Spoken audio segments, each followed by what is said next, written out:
অনেকদিন গল্প করা হয় না।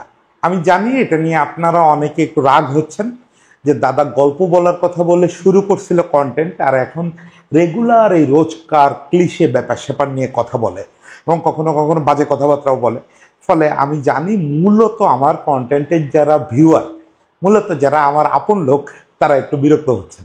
তো আসেন আজকে একটা গল্প বলে। সেটা হচ্ছে 2008 সালের ঘটনা। ঢাকায় সেবার কিটপ্লাই কাপ নামে একটা টুর্নামেন্ট হচ্ছে, ভারত, পাকিস্তান আর বাংলাদেশ। যদিও ইন্ডিয়ার সৌরভ সচিনের মতো বড় স্টাররা ওই টুর্নামেন্টে আসেন নাই, কিন্তু চারপাশে তারকা আর তারকা। ইন্ডিয়ার সৌরভ সচিনকে বাদ দিলেও তো 2008 সালে অনেক তারকা, যুবরাজ, ধোনি, ইরফান পাঠান। ইন্ডিয়া তো অনেক তারকা, ইয়াং সব তারকারা। আবার পাকিস্তানেও সেই একই অবস্থা, ইউনুস খান, শহীদ আফ্রিদি, বড় বড় সব তারকা। আমি তখন কিন্তু একদম জুনিয়র রিপোর্টার, মানে আমি তো অফিসিয়ালি ক্রিকেট রিপোর্টিং শুরু করছি 2006 সালে। অ্যাকচুয়ালি রিপোর্টিং শুরু করছি 2006 সালে, আমার মাঠে যাওয়া শুরু হতে হতে 2007-এর শেষ দিক। বুঝতে পারতেছেন 2008-এ আমি কত জুনিয়র রিপোর্টার। বয়স হলেও তখন আমার গুরুত্ব খুব কম। ফলে আমাকে কি করতে হয়, আমাকে আসলে একটু সাইড স্টোরি খুঁজতে হয়। তো সুব্রত আমাকে বললেন যে খেলা তো কভার করবি, তা বাদে যে দিনগুলোতে খেলা থাকবে না ওই দিনগুলোতে তুই শেরাটন হোটেলে থাকবি। ওটা একটা সুবিধা কি, যে যেহেতু 3 দলের খেলোয়াড়রা এক হোটেলে আছে, লবিতে তো থাকবেই 2-4 জন খেলোয়াড়। কেউ একটু কথা বলতে চাইলে 2-4 লাইন পেলে একটা স্টোরি হয়ে গেল। আর কেউ যদি দয়া পরবশ এই ইন্টারভিউ দিয়ে ফেলে তাহলে তো হলোই একটা বড় ব্যাপার। তা আমার এই সুব্রতা এর আগে বহুত ভাবে ট্রেনিং করছে। সে বলছে যে সব জায়গায় ইন্টারভিউ চাইতে গেলে কিন্তু তুই অপমানিত হতে পারিস, রাগারাগি করতে পারে, কেউ যাচ্ছে তাই বলতে পারে। নিজের গল্পও বলছে যে কিভাবে এক ইংল্যান্ডের ক্যাপ্টেন, সম্ভবত গ্রাম গুচ, জানি না, সুব্রতা এটা শুনলে আবার আমার গালি দিবে, যে নামটা ভুলে গেছি, সেই ইংলিশ ক্যাপ্টেন কলকাতায় সুব্রতারে গার্ড ধরে নিজের রুম থেকে বের করে দিছিল। সুব্রতা এটা আমার প্রেরণা দেওয়ার জন্য প্রায় বলতো যে দেখ এরকম অপমানও আমি সহ্য করছি, ফলে কোনো অপমানই অপমান না। না, আমি প্রথম দিন গেলাম এবং প্রথম দিনে আমার কপাল খুব ভালো, গিয়ে দেখি রিসিপশনে পাঠানরা 2 ভাই, ওই টুরটাতে ইউসুফ পাঠানও ছিলেন দলে। পাঠানরা 2 ভাই রিসিপশনে কি যেন কথা বলতেছে। আমি দুরু দুরু উকে একটু পিছনে দাঁড়াইছি, চেহারাই তো চিনি যে দিজ আর পাঠান ব্রাদার্স। ওনারা যেই এগোয় আসছেন, আমি ইরফান পাঠানদের সালাম দিছি। সালাম দিলে দাঁড়ায় পড়ছে 2 ভাই একই সঙ্গে। দাঁড়ায় পড়ে বুকে তো কার্ড ঝুলানো, কার্ড দেখে বলতেছে যে আর জার্নালিস্ট। বললাম যে হ্যাঁ আমি জার্নালিস্ট। ও কি চাও? তা আমি বললাম যে একটু কথা বলতে চাই। বললো ইন্টারভিউ? আমি বললাম না, ইন্টারভিউ না, জাস্ট 2 ভাই পরস্পর সম্পর্কে 2-4টা লাইন যদি বলতেন তাহলে আমার একটা স্টোরি হতো। তো আমার কাকুতি মিনতি ভঙ্গি দেখে যেভাবে হোক আর কিছুটা ইংলিশ কিছুটা হিন্দি মিলায় বলছি, তো আমি তো ইংরেজি পারি না ওইভাবে। ফলে ওনরা কেন যেন বলে গেছেন, দুজনে লবিতে বসলেন, বসে বেশ খানিকক্ষণ কথা বললেন। দেখেন সাংবাদিকের কাছে কিন্তু 8-10 মিনিট কথা অনেক, সেখানে ওনরা আমার সঙ্গে অলমোস্ট 10-15 মিনিট কথা বললেন। খুব ভালো একটা স্টোরি হলো। ওই দিন গিয়ে সুব্রতারে বললাম দাদা এই ঘটনা। সুব্রতা বললো যে সাবাস, একটা কাজের কাজ করে ফেলছে, আবার যা তাহলে কালকে। পরদিন গেছি, ইন্ডিয়ারই টার্গেট করছি যে ইন্ডিয়া থেকে যেহেতু এত সুন্দর একটা জিনিস পাইছি, নেক্সট ইন্ডিয়ার আরেকজনকে। এর মধ্যে দেখি ধোনি ঢুকতেছে। ধোনির অ্যাপ্রোচ করলাম সাহস নিয়ে, এবার আর অত বুক কাঁপতেছে না। ধোনি বেশ ভদ্রভাবে বললো যে না, আমি এইভাবে কথা বলবো না, তুমি যদি কথা বলতে হয় ম্যানেজমেন্টের সঙ্গে প্রসেসের ভিতর দিয়ে আসো। এটা একটা ভদ্র ওয়ে, এভাবেই রিফিউজ করে সাধারণত ক্রিকেটাররা। ওয়েট করতেছি, একটু পরে দেখি যুবরাজ আসছে। যুবরাজ আমাকে যে সম্বোধনটা করলেন সেটা হচ্ছে এফ ওয়ার্ড দিয়ে একটা অফ বললেন, যে ড্যাশ অফ, ওনার সামনে থেকে সরে যাও। বুঝতে পারতেছেন কি শব্দ বলছে? তা আমার নয়, সুব্রতা সব উপদেশ সত্ত্বেও টান টান গরম হয়ে গেছে। আমি আস্তে আস্তে মানে কোথায় লুকাবো, এবং বেশ কয়েকজন ক্রিকেটার, আমাদের ন্যাশনাল টিমের কয়েকজন ক্রিকেটার তখন লবিতে দাঁড়ানো। তারা তো ততদিনে মোটামুটি আমার চিনে গেছে, নাম না জানলেও জানে যে এটা বাংলাদেশি একটা রিপোর্টার, প্রথম আলোতে কাজ করে, আর প্রথম আলোতে কাজ করলে সবাই দ্রুত চিনে ফেলে। ফলে আমি লজ্জায় কোথায় লুকাবো বুঝতেছি না, লবির এক কোনায় গিয়ে দাঁড়ায় রয়েছে যে বাইরে ভাই আসতে আর কিছু দরকার নাই, এখন এখান থেকে যান নিয়ে বেরোতে পারলে বাঁচি, কেন হয়তো যে দেখবে হাসবে। আমি ওই কোনাটায় দাঁড়ায় আছি, তো বাংলাদেশের খেলোয়াড়দের দিকে মুখ করে দাঁড়ায় আছি। ঠিক সেই সময় পিঠে এসে একটা লোক টোকা দিছে। টোকা দিলে আমি পেছন ফিরে তাকাইছি। পেছন ফিরে তাকালে লোকটা বলতেছে তুমি কি খুঁজতেছো, ইন্টারভিউ? তা আমি বললাম জি ভাই, ইন্টারভিউ। তা বললো যে খুব বড় না হলে আসো আমার সঙ্গে। তো আমি লোকটার সঙ্গে হাঁটা শুরু করলাম। পেছন ফিরে সে, উনি সামনে, পেছন ফিরে সে আমাকে বলল দিস ইজ লাইভ ব্রাদার, কেউ কোনোদিন অপমান করবে, ওই লোকই আবার তোমাকে পরদিন জড়ায় ধরবে। তুমি জুবির উপরে রাগ রাখো না, জুবি এরকমই, this is life. And that was the man Sahibzada Mohammad Shahid Khan Afridi. এখনো পর্যন্ত আমার কাছে তার প্রধান পরিচয় যে পৃথিবীর সবচেয়ে বন্ধুবৎসল, বন্ধু ভাবাপন্ন ক্রিকেটার, সবচেয়ে আমুদে ক্রিকেটার, সবচেয়ে আড্ডাবাজ ক্রিকেটার, সবচেয়ে বড় কলিজার ক্রিকেটার। সেই ক্রিকেটারটার গল্প আজকে বলবো। এটুকু অভিজ্ঞতা বললাম, এটুকু আমার সঙ্গে, এরপরেও 2-4 বার গল্প হয়েছে। তার চেয়ে বড় ব্যাপার হচ্ছে যে শহীদ খান আফ্রিদি যত বড় ক্রিকেটার, আমি মনে করি তার চেয়ে বড় মানুষ। সে মানুষটার গল্প এবং ক্রিকেটার শহীদ খান আফ্রিদির গল্প বলবো আজকে, তার জন্মদিনের উপহার। দেখেন আফ্রিদি আসলে কি, এইটা নিয়ে অনেক বিতর্ক হইতে পারে। আমি বললি যে আফ্রিদির ক্যারেক্টারটা কি ক্রিকেটার হিসাবে যদি আপনি দেখেন, আফ্রিদি কি অবদান রাখছেন ক্রিকেটে, এটা নিয়ে আপনি রাতের পর রাত বিতর্ক করে ঠিক সিদ্ধান্তে পৌঁছাতে পারবেন না। একটা বড় দল দুনিয়া জুড়ে আফ্রিদি ভক্ত যারা, তারা কোনো কিছু না মেনেই বলবে যে আফ্রিদি বেস্ট এভার সুপারস্টারদের একজন। আসলেই তাই, আফ্রিদি যেখানে দাঁড়ায় সেখানে ভিড় জমে যায়। এখন এই বয়সে এখনো টি10 বা কোনো ক্রিকেট খেলতে গেলে সেখানে বুম বুম আওয়াজ ওঠে দর্শকদের ভিতরে। এই যে চিটাগাং কিংসের মেন্টর হিসেবে আসলে তারে দেখার জন্য লোকজন মাঠে হাজির হয়েছে। এখন কথা হচ্ছে আপনি স্ট্যাটিস্টিক্স খুলে বসলে এটা পাবেন না। সামান্য কিছু রান, সামান্য কিছু উইকেট, বড় কোনো ইনিংস নাই, ওই সেই প্রথম ম্যাচের একটা সেঞ্চুরি, এছাড়া তো বড় কিছু খুঁজে পাবেন না। আর ক্রিকেটের মজাটা কি, ক্রিকেটের মজা হচ্ছে যে স্ট্যাটিস্টিক্স আপনারা কিছু বলতে পারে না বেশিরভাগ ক্ষেত্রেই। হ্যাঁ, সচিন টেন্ডুলকারের ক্ষেত্রে পারে, বিরাট কোহলির ক্ষেত্রে পারে, ওয়াসিম আকরামের ক্ষেত্রে পারে, শেন ওয়ার্নের ক্ষেত্রে পারে, কিন্তু একটা বড় ধরনের ক্যারেক্টার এর বাইরে থেকে যায়, যাদের সম্পর্কে আপনি ঠিক পরিসংখ্যান দেখে বুঝতে পারবেন না। আপনার ফার্স্ট হ্যান্ড এক্সপিরিয়েন্স লাগবে, মানে আপনাকে হয় মাঠে থেকে তার খেলা দেখা লাগবে, নতুবা তার প্রচুর ফলো করা লাগবে। যেমন আমি যদি বলি মোহাম্মদ আজহারউদ্দিন ক্রিকেটে কি, আপনি স্ট্যাটিস্টিক্স দেখে আসেন, আপনার মনে হবে তো এমন কিছু না, এই 7-8 হাজার রান করছে টেস্টে, এটা আর কি, এটা তো কত শত মানুষ করছে। আজকের দিনে প্রায় সব দলে 2-3 জন প্লেয়ার পাবেন আপনি যার এই রান আছে।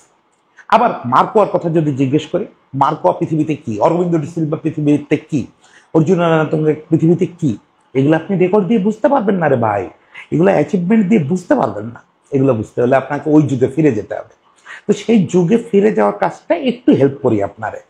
সেটা হচ্ছে যে শহীদ খান আফ্রিদির জীবনটাই হচ্ছে উপন্যাসের মতো, মানে তার জন্মই হচ্ছে একটা উপন্যাসের ভিতরে। উপন্যাসটা কিরকম, আমরা যে আফ্রিদি বলে তারা ডাকি, এই ডাকাটা কিন্তু ব্যাপক ত্রুটিপূর্ণ একটা ডাকা। আর আফ্রিদি তো তার নাম নাই, এমনকি তার পারিবারিক নামও না। আফ্রিদি হচ্ছে তার গোত্রের নাম। আমরা যেরকম বলি না যে উপজাতি বলি, কেউ কেউ ক্ষুদ্র নৃগোষ্ঠী বলি, বা কেউ আদিবাসী বলি, এইগুলো নিয়ে তো বিতর্ক আছে, কিছু দরকার নাই। আমরা বলি যে একটা ক্ষুদ্র নৃগোষ্ঠী, মূলত পাহাড় কেন্দ্রিক, একেবারে খাইবার এলাকার একটা পাহাড় কেন্দ্রিক গোত্র হচ্ছে আফ্রিদি। এই গোত্রটার একটা খুব মজা আছে, ওই গোত্র থেকে সাধারণ মানুষ কেউ বেরোয় না।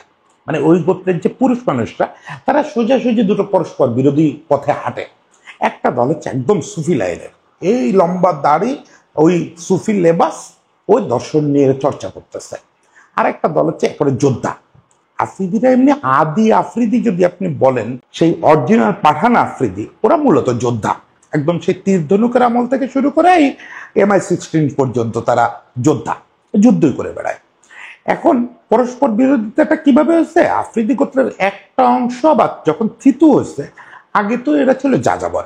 এটা তো আপনারা যারা কুরুলুস ওসমান বা এই জাতীয় সিরিজ দেখছেন, যে ওই জাতীয় গোত্রের ব্যাপারে আপনারা জানেন যে পাহাড়ে পাহাড়ে ঘুরে বেড়াতো, শিকার করতো, যুদ্ধ করতো। তারপরে এরা থিতু হলো একটা অংশ, আফ্রিদিদের একটা অংশ খাইবার এলাকায়। তার একটা অংশ থিতু হওয়ার পরে তারা ভাবলো যে খোদা সাধনা করতে হবে, আল্লাহ সাধনা করতে হবে। এই সাধনার জন্য তার সুফিজমকে বেছে নিল, এবং ওই গোত্র থেকে প্রচুর সুফি ফিলোসফার উঠে আসছে। এবং আফ্রিদিদের নিয়ে যে আজকে দোলাচল, যে আফ্রিদি কে এটা আপনি বুঝে উঠতে পারেন না, এটা রহস্য লুকানো আছে আসলে তার পরিবারে।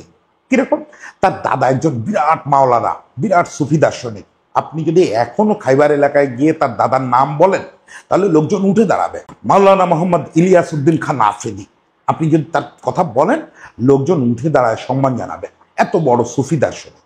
সেই ঘরে জন্ম, মানে ওই ইলিয়াস খানের নাতি হচ্ছে শহীদ খান আফ্রিদি। আবার মজাটা দেখেন, এই আমাদের শহীদ খান আফ্রিদির নানা, তিনি হচ্ছেন আবার হচ্ছে বিরাট যোদ্ধা, একদম সর্ব পাকিস্তান ব্যাপী নাম ছড়ায় পড়া একজন যোদ্ধা। উনি প্রথম কাশ্মীর যুদ্ধে প্রচন্ড বীরত্ব দেখানোর জন্য পাকিস্তান সরকারের কাছ থেকে গাজী ই কাশ্মীর খেতাব পাইছিলেন। তো বোঝেন কতটা কন্ট্রাডিক্টরি। তার দাদা হচ্ছে একজন সুফি দার্শনিক আর তার নানা হচ্ছে একজন ভুবনজয়ী যোদ্ধা। এই পরিবারে জন্ম হয়েছে আফ্রিদির। সে ছোটবেলা থেকে ওই খুব পড়াশোনার প্রতি আগ্রহ, খুব আল্লাহর প্রতি টান, খুব ওই সুফি লাইনে চিন্তা করে।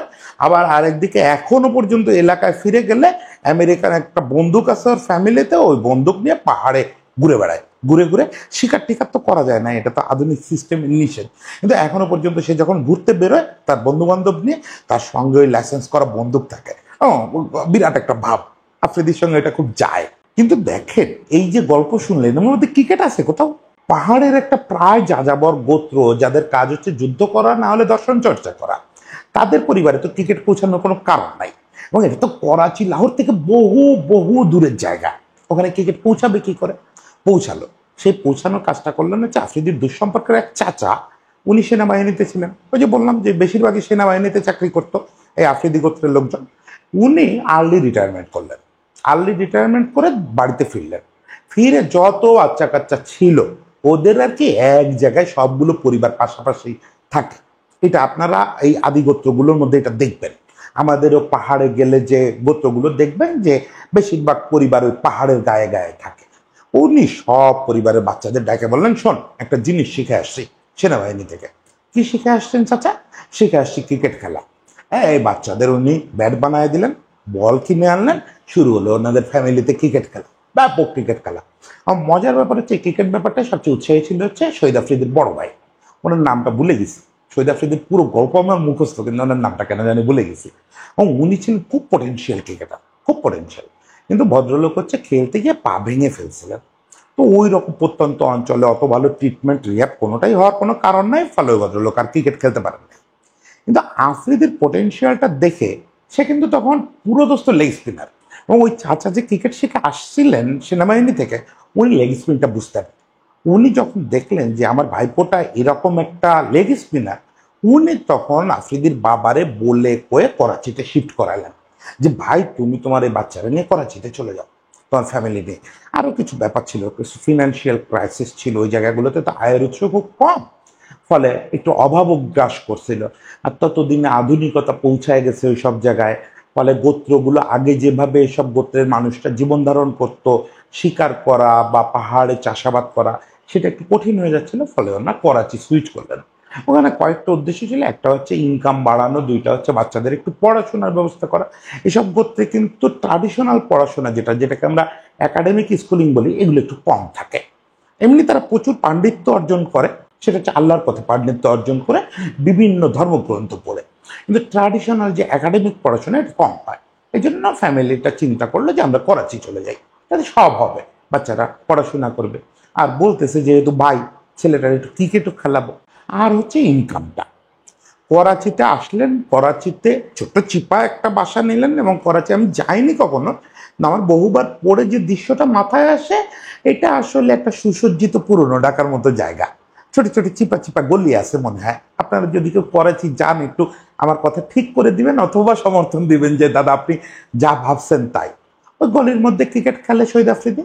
ওই গলিতেই হারুনুর রশিদ থাকতেন। হারুনুর রশিদ খুব বড় কোনো ক্রিকেটার না, কিন্তু যারা পাকিস্তানি ক্রিকেট নিবিড়ভাবে ফলো করেন তারা জানেন যে হারুনুর রশিদ ন্যাশনাল টিমে খেলছেন এবং খুব ভালো গ্রুমিং কোচ। হারুনুর রশিদ দেখলেন যে এই তো অসাধারণ লেগ স্পিনার। এরপরে হারুনুর রশিদ এবং অন্যান্য কয়েকজন ক্রিকেটার তারে স্পট করলো যে এই ছেলে তো একদম আব্দুল কাদির থেকে মুশতাকের নাম রাখবে। পাকিস্তানের হাতে তো লেগ স্পিনের বড় দুটো মশাল। মানে আপনি যদি সর্বকালের সেরা তিনজন লেগ স্পিনারের লিস্ট করেন তাহলে কাদির, মুশতাক আর শেনওয়ান, তার দুজনই পাকিস্তানের লেগ স্পিনের খুব কদর। সেই কদর থেকে আফ্রিদি একবারে বাচ্চা থাকা অবস্থায় টপ পর্যায়ে পৌঁছায় গেল। সবাই ভাবতেছিল যে মুশতাকের জায়গা নেওয়ার জন্য একটা লেগ স্পিনার আসছে।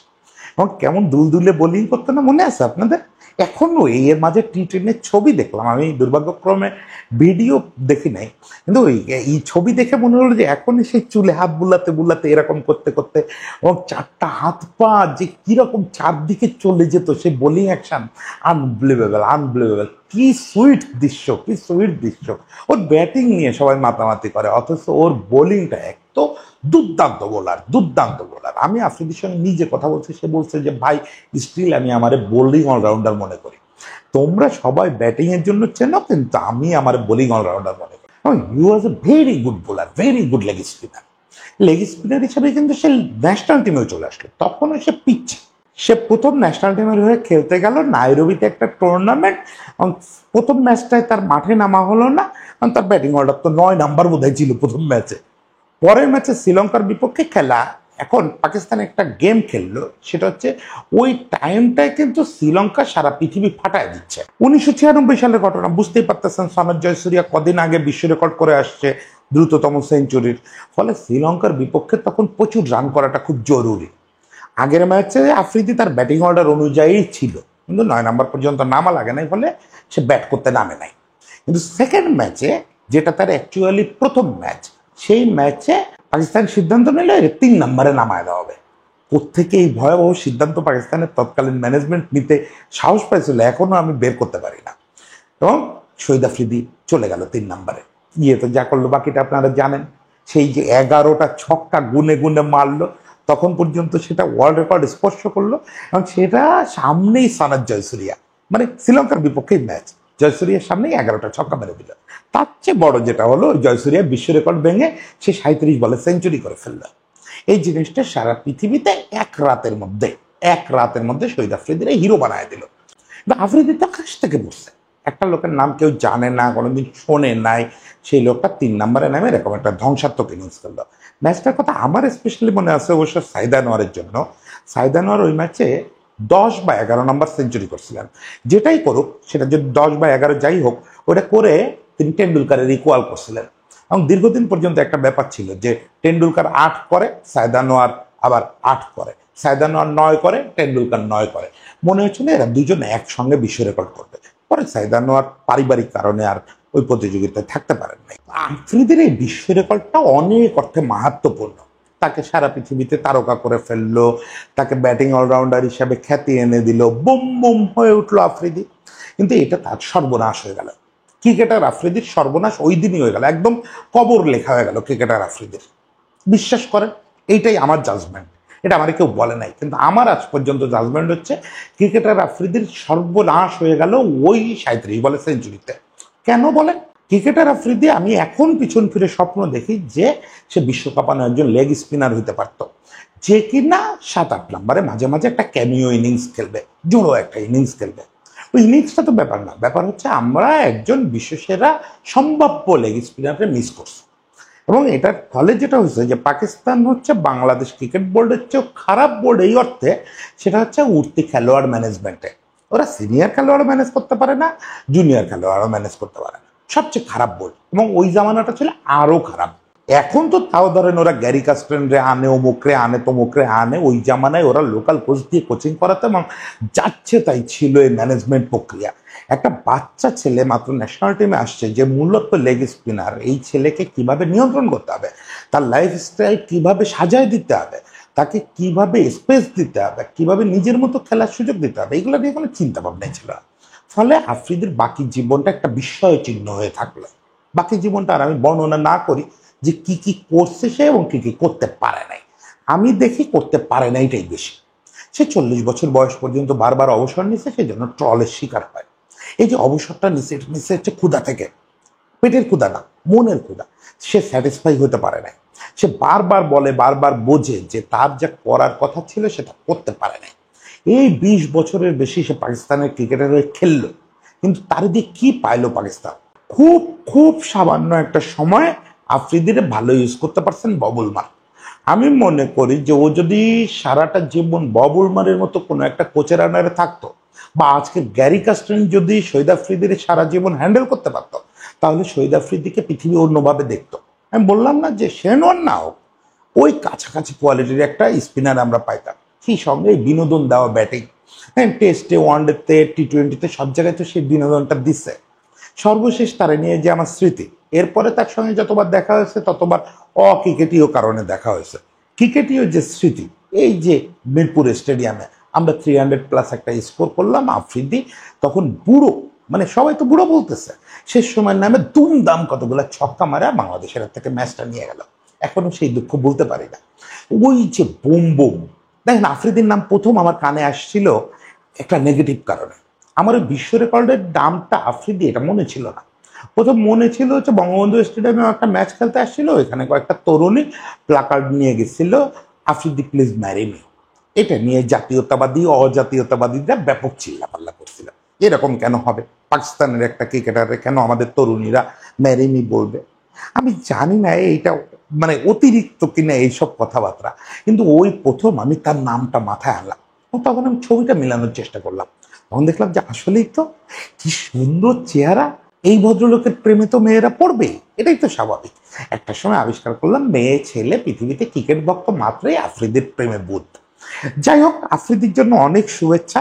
এই যে তার বন্ধু বৎসলতা নিয়ে বলতেছিলাম, তার এই যে সবার সঙ্গে ফ্রেন্ডশিপ করা, এখনো যখন বাংলাদেশে আসে, দেখেন আমারে তো সে মনে রাখে নাই, সেই 2008 সালের ঘটনা তো সে মনে রাখে নাই, কিন্তু যখনই যেখানে দেখা হয় একটা মিষ্টি হাসি দিয়ে যে সে কেমন আছো বলে চিৎকারটা করে, ক্যাসে হো ভাই, এই যে বলে, এই যে ভাই বলে ডাক দেওয়াটা, সবাই জুনিয়র জার্নালিস্ট তার সঙ্গে একই রকম সম্পর্ক।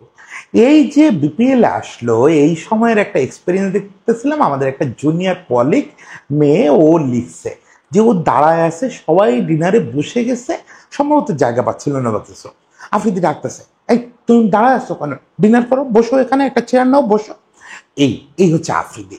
ও ছেলে দাঁড়ায় থাকলে ওই একই কাজ করতো, ও মানুষটাই এরকম। আমার কাছে সবকিছু মিলে মনে হয় কি জানেন, খুব দুর্ভাগ্য চক্রে ভুল সময়ে ভুল দেশে জন্মাইছে আফ্রিদি। এই আফ্রিদি যদি ইন্ডিয়া বা অস্ট্রেলিয়ায় জন্মাতো, তাহলে এই ছেলেটার মূল্যায়ন অন্যরকম হতো, তাহলে এই ছেলেটার নামে উপন্যাস লেখা হতো, এই ছেলেটাকে নিয়ে সিনেমা হতো। শেষ পর্যন্ত এই ছেলেটা যে ট্রলের বিষয় হয়ে থাকলো আপনাদের কাছে, এই ছেলেটা যে রিটার্ন কিং, ডাক, টুকটুক, কত কি উপাধি পেল, সবকিছু দায় ওই ম্যানেজমেন্টের।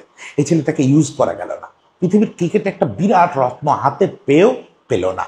যাই হোক, এটা নিয়ে আফসোস করার সময় নেই, এখনো আফ্রিদিরে আমরা অনেক রকম সুযোগ পাচ্ছি দেখার। এই যে এখনো টি10 না কি সব খেলে, তারপরে সামনে মাস্টার ক্রিকেট আসতেছে, লিজেন্ড ক্রিকেট আসতেছে।